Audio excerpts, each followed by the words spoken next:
Hello, welcome. My name is Dr. Jeff Kim, and welcome to our second CVA speaker series. And so we want to welcome a special guest, Council Aide for Council Member Maz in the city of Anaheim, Mario Valdespino. Mario Valdespino, we welcome you. Thank you. Thank you for having me today. Just to give a little background on Mario Valdespino, he's a graduate of Anaheim Elementary School District, Anaheim Union High School District. He is during his 12 years in education, he was a part of student leadership, like many of you. He was in PAL, ASB, senior class president, SAY leadership. He supported events like the Anaheim Fall Festival, the Halloween Parade Committee, Puente leadership, intern for Superintendent Office AUHSD Michael Matsuda, community schools for Anaheim High School, student representative, and all these different spaces. And now he's graduated and he's in college, I believe at Chapman University. He's continuing to do some great work now as council aide, working alongside Council Maz and our residents here in Anaheim to support with resources, events, and information. And I'm so thankful that he's here because I know my government and politics students, last week we talked about public opinion. They shared sometimes they felt unheard. And so now we have someone who's here who is right there in the midst of that work.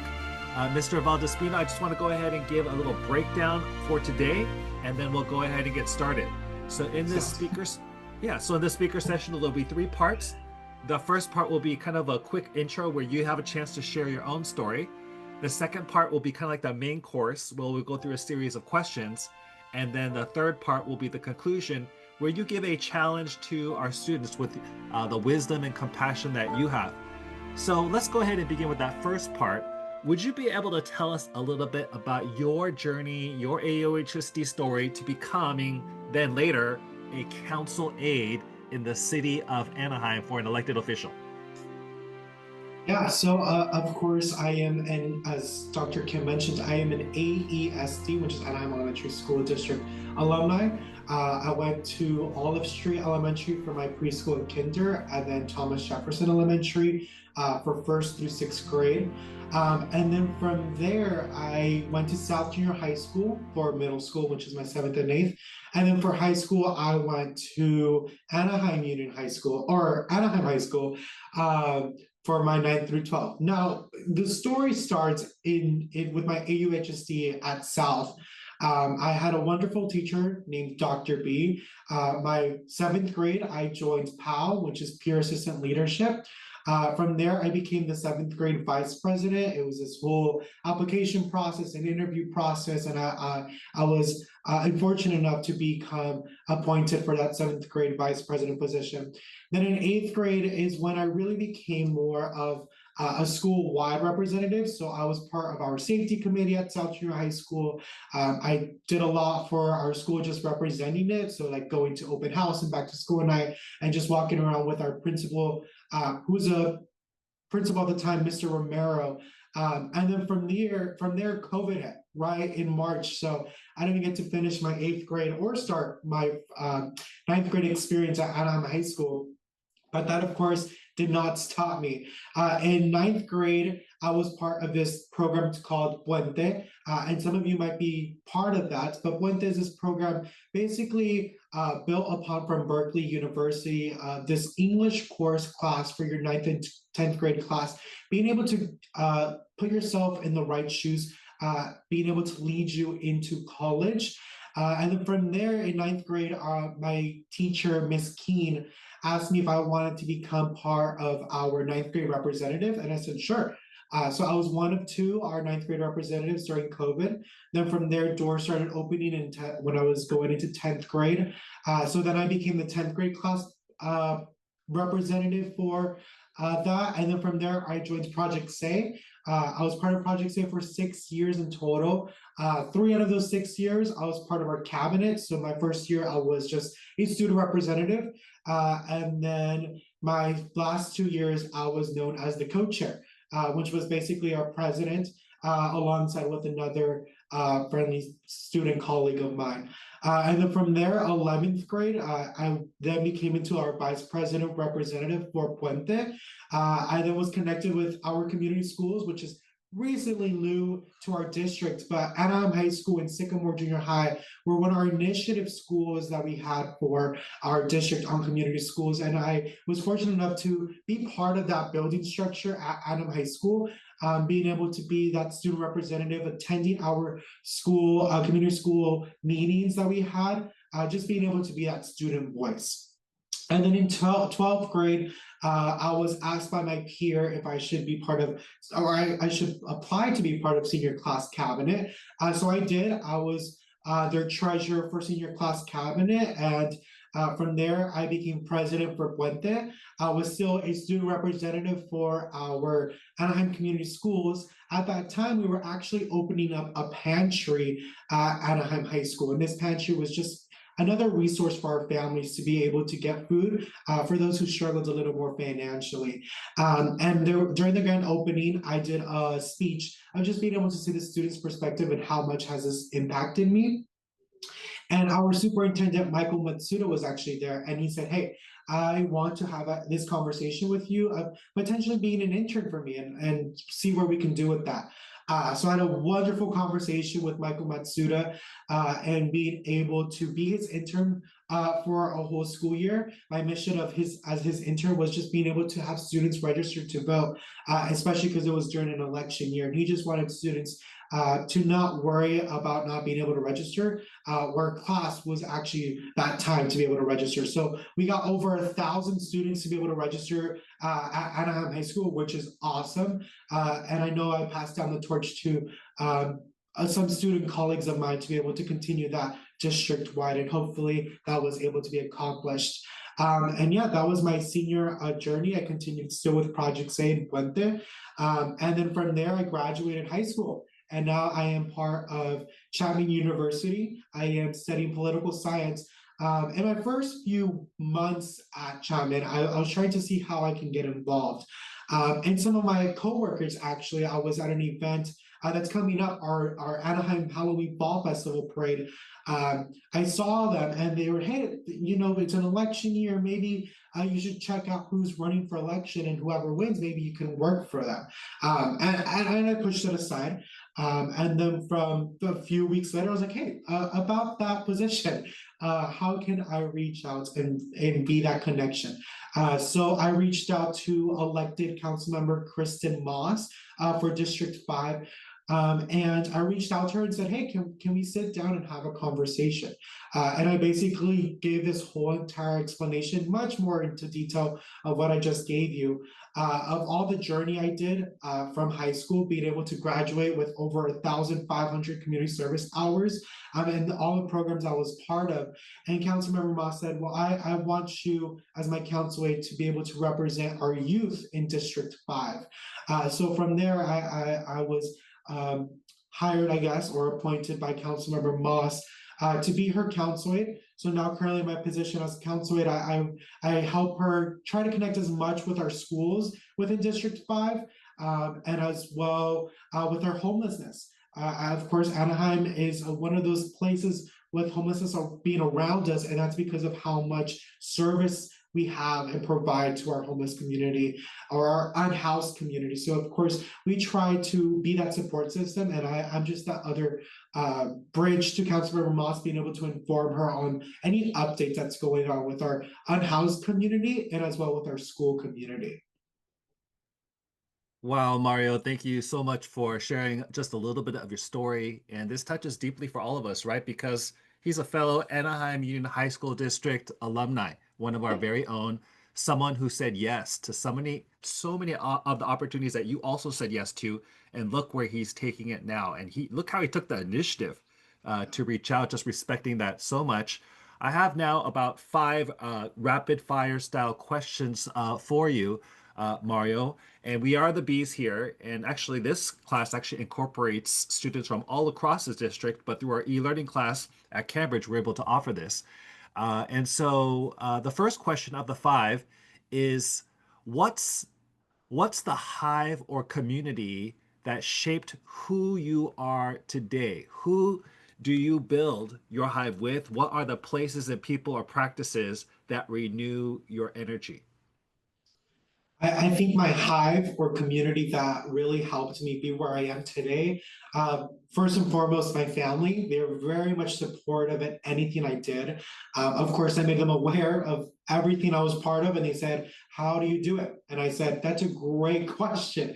And then from there, Project Say, that is a city led community within our community service department. And I very much connected a lot with our advisor, Erica Sanchez, and a lot of my peers that I still am friends with today. And being able to just connect with them, being able to lead together, and still have that good friendship with them.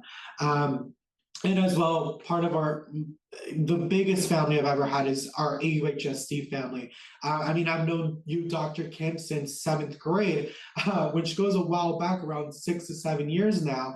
But as well, there's a lot of teachers that I'm still connected with. You know, we have Dr. B, who's still at South. There's Miss Rodarte, who's now at Anaheim High School, who was at South. Mr. Matsuda, who I, of course, worked for as an intern. There's so many people at AUHSD who are just there to support you in any way and who want the best for you.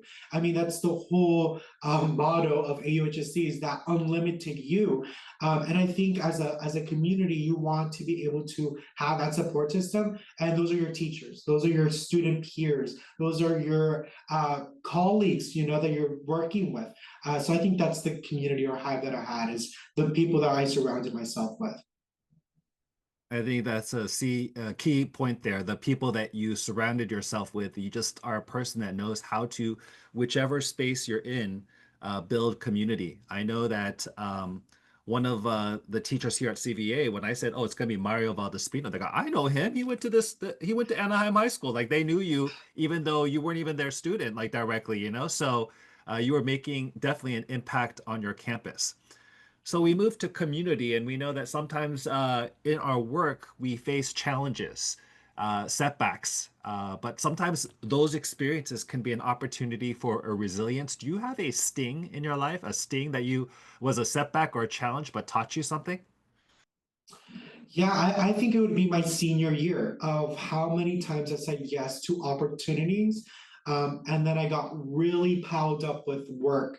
And there was this one particular colleague who was very much passionate about, you know, making things a competition and stuff like that. And there was a time in my life, or during that time, where I really thought to myself that I was incapable of being able to achieve the stuff that I have achieved now. And after talking to some of my peers and stuff like that, they said, "Hey, you're your own person and you should be able to accomplish them in your own way." So, of course, there's a lot of people who would try to bring you down. And that's, I think, a big thing we still see today, even in my personal life, where a lot of people try to make things as a competition, or try to put, you know, this hierarchy on themselves because they want to be better than you. But at the end of the day, you're your own person, and that's what's most unique about yourself, is that you're able to accomplish goals that other people can't do, because you're your own person and you have your own path to your own life. So I think that's my biggest thing, is people trying to send me back, but I didn't let that happen. And that's where I am today, as being able to be a counselor, is because of all of those opportunities I took. So yeah. So great listening and learning from challenges and setbacks, painful moments, and just growing through those experiences and strengthening your resilience. And now making such a great impact, being so successful. A lot of us are admiring you for the influence that you're having. So, what does honey? I mean, it's obvious for us. We could see that all these areas you're successful in, but what does honey look like for you, Mario? What does honey look like for me? I mean, as my job as a counselor, I think it's when residents come up to me and thank us for the work that we're doing. I mean, of course, there's a lot of stuff that we don't have control over, but the things that we do have control over, it's always nice to see residents just be able to come up to us and say thank you for just putting that effort in. Because a lot of times, residents or even students, you don't know the answer to something, and you always have to reach out and be able to make those connections with people, because sometimes other people might have the answer to be able to support you in being able to lead yourself. And I think I saw that myself as a lot. I think as a student at AUHSC, I saw so many problems that I wanted to change and stuff like that. And I think that's why I got involved, was being able to see how I can be an impact to be that to those problems. And of course, that's where, as I said earlier, this is where I am today now as a counselor. All that hard work, all that determination has brought me to where I am today. And I'm super grateful for that. Because of all the opportunities that was offered, and as well as all the hard work. I think it's very important to know that it takes hard work to be able to get to places, to be able to make impact. And as my position as a counselor, I work very closely with Councilmember Moss. She's actually in the same floor as me right now. She's at a different meeting.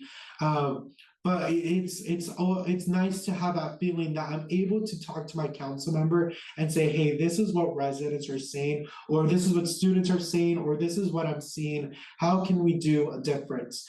And of course, Councilmember Moss tries to make that initiative and work with her colleagues and other council members and being able to find a solution.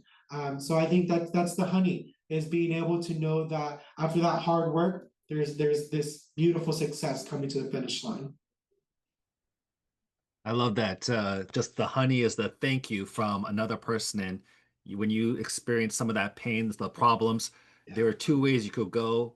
But the way you chose was rather than complaining, getting involved, and then now getting the thank yous. And that's the honey.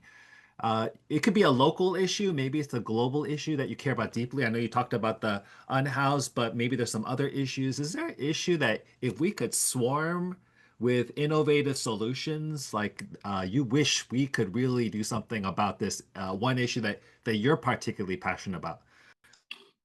Yeah, I always say student representation and youth representation. It's so hard to get student voice or youth representation in certain areas. And I think that's because of just the culture that a lot of us are in. I know as when I was in AUHSD in high school, there's just this culture built within us.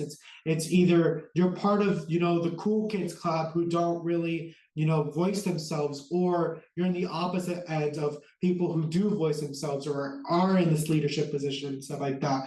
And I always tell people who I've worked with, whether it's advisors or even Councilmember Moss, I always tell them, I want to hear from the students that aren't in ASB, that aren't in PAL, who are struggling a little more in education, because those are the students that I know we can make an impact much more bigger. And I know as a student, when I was in Anaheim High School, I did the same thing in our community school. As I said, hey, when I leave this student representation as a student representative here at community schools, I want my position to be taken from someone from our ILC program, which is independent learning, our independent learning center that we have at Anaheim High School. And those are students who struggle a little more. And I said, I know if you have a student who's part of that ILC program, you will have different results and different answers than having myself and someone from ASB be here. Because there's so much different perspective. I mean, of course, there's a perspective of myself where I was super involved, and then there's a student who's not super involved and who's struggling a little more, who has to work because they need to help support their family.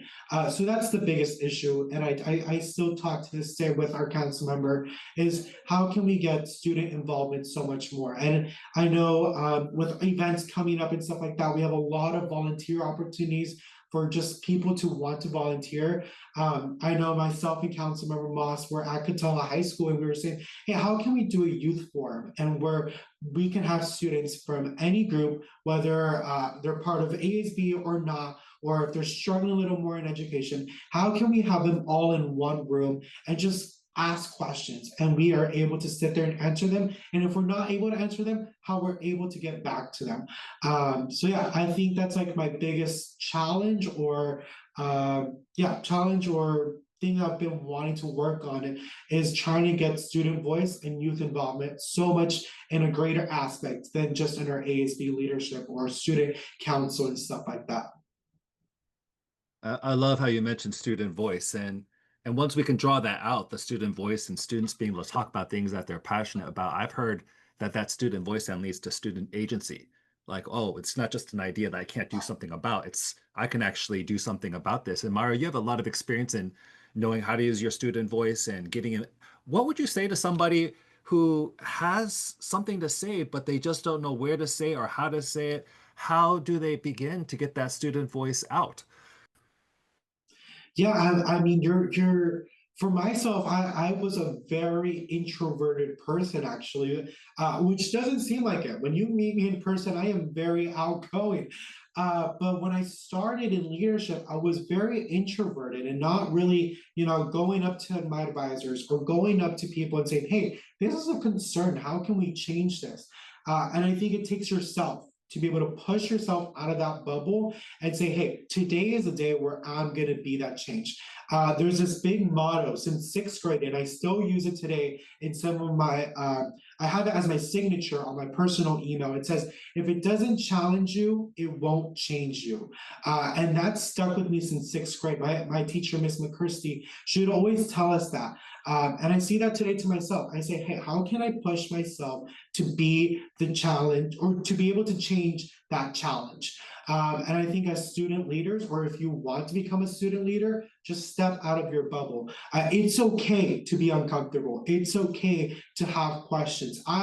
As a counselor, I still have so many questions. I mean, I've only been working for 8 to 9 months, and I still go up to our council member and say, hey, how does this work? Or I go up to my colleagues and say, how do I do this application? And once I sit with them, it's very easy to do. But again, it takes yourself to step out of that bubble and say, hey, I want to be that change in that challenge. I want to be able to see change. And yeah, it just takes yourself, as I said. That's how I was able to grow as a leader, is I kept taking initiative of things that I wanted to see change in. Wow, that's really powerful. I think a lot of students, and even myself, sometimes I feel like I have to have the perfect answer before I speak. But you're saying that voice could even be asking questions and continuing to ask questions and learning more and being curious and asking more questions. And that's also using student voice as well. 100%, 100%. All right, we're now moving to the third part of our speaker series, and this is where the speaker will give a challenge to our students. Afterwards, maybe some of our students have something to say to our speaker, questions that you'll later want to ask, words that you'll want to share. So think about that now. You might want to even write it down on a pad of paper just on the side, what it is that you want to say. But I'm going to begin though with Mario. If there were a challenge you were to give our students who are here, and then there's others that are going to also watch the recording later down the line, what would you like to challenge? And you coming, you being an AUHST student not that long ago, what would your challenge be for our students and our community as well? What would your challenge be for us? I think as a student, I think the challenge I would give you is, by the time you graduate, how can people remember you? And I think that that's a very strong challenge, because I know when I go back to Anaheim High School, of course, I'm an alumni now. So when I go back for back to school night, or just to hang out with teachers or students that I'm still connected with, they always say, man, do you remember this? Or do you remember that? Or do you remember that event that you helped out with? I think it takes initiative, again, as I said earlier, for you to be that change. So I think my challenge for you is, by the time you graduate high school and walk across that stage, how can people remember your name? Yeah, I think that's a very big challenge that you can have. So, Mario, you wouldn't say most of these folks are seniors. We're in October already. You don't think it's too late? You think even now they could be remembered in a very powerful way? Oh, 100%. Even the week before you graduate from high school, I know for a fact that people can remember you if you put a big change in some type of way, or make an initiative some type of way. Whether it be, hey, going up to your principal or ASB and saying, hey, can we do this the last week? And it's make it like a simple project, or just being able to go around to people and thank them for stuff. I think the smallest things go the biggest ways, and I think people have to realize that. Now, for myself to be able to be in this position, it didn't take the big projects. It took the smaller projects that were behind the scenes for me to be able to be here. It took the late night hours of doing homework or studying for a test or trying to plan this whole entire project by the next day because I have to do this whole entire presentation about it. It takes those behind the scene moments to be able to go into a space and say, hey, this is what I want to do. This is a change, and it can happen within the matter of minutes. Believe me, I saw it firsthand. There's this big event in Anaheim High School that we do in March called Women's March. And it was first led by one of our student presidents for ASB. And of course, she had this concern of, will this continue? And I was very impressed on how that event went. So I helped support one of my friends to be able to continue that. And still to this day, Anaheim High School continues that Women's March. So again, it takes those small stepping stones, those small just baby steps to be able to make that progress. So again, even if you're a senior, believe me, you can do a lot within a week. I love that. Baby steps, beginning somewhere. That's so powerful. Before I ask you to, what question do you want to leave to the next speaker? Our first speaker, the person you know already, Superintendent Michael Masuda, he was actually our first speaker in this series. You're our second. And so he did leave you a question, Mario, that I'm hoping you can answer. And this Yeah. question is a little bit more for educators as we're supporting students. He Okay. said, with the metaphor of the hive and the bees, how can Cambridge Virtual Academy, which is currently the highest ranking public online high school in the United States of America, so it's a very special place. We want it to be Yeah. great. We want it to be greater. How can it be an incubator, like an incubator Mm. for educators, great education happening? What advice would you give to educators to allow? I mean, the speaker series is coming out of there. What advice would you give to educators? I think as educators, just being that support system for students, and don't give students no as an answer. I think a lot of my teachers and advisors that I worked with, I don't think they've ever gave me a no. It said instead they would say, I don't know, try it out. And I think that's why I went. I had so many accomplishments and so many not so accomplishments. It's because my teachers and advisors wanted me to face those challenges and wanted me to take that step of being able to get my hands dirty. So I think as educators, I say, don't give students as a no as an answer. And as students, I say, don't ever, push away whatever advice your teachers give you. I mean, as I said earlier, that quote that my sixth grade teacher gave to me, if it doesn't challenge you, won't change you, still sticks with me to this day. When I'm doing an assignment or when I'm doing a midterm at college, it still sticks with me to this day. So again, students, don't push away the advice that teachers give you because sometimes the little small information sticks with you and it goes a long way. And for educators, don't ever give students no as an answer when you know you can push them a little more. I love that. Just having the attitude of yes, yes, how Yeah, can I help? Yes, let's think about that. Yes, yeah, what could a next step be? That's really correct. insightful, Mario, because sometimes because of the challenges, the answer might be no, but rather we should just wait, take a moment to pause, and what would yes look like to you? And just at least ideate, talk about it, right? So Mario, 100%. yeah, that's wonderful. I love that. So, what question now would you want to leave to the next speaker? So the next person, it might be a lawyer, it could be a judge. We have some other speakers that are getting lined up. But if you were to leave a question for the next speaker to answer, what might that be? And as you think about that, students, there might be some questions, additional Q&A that you have.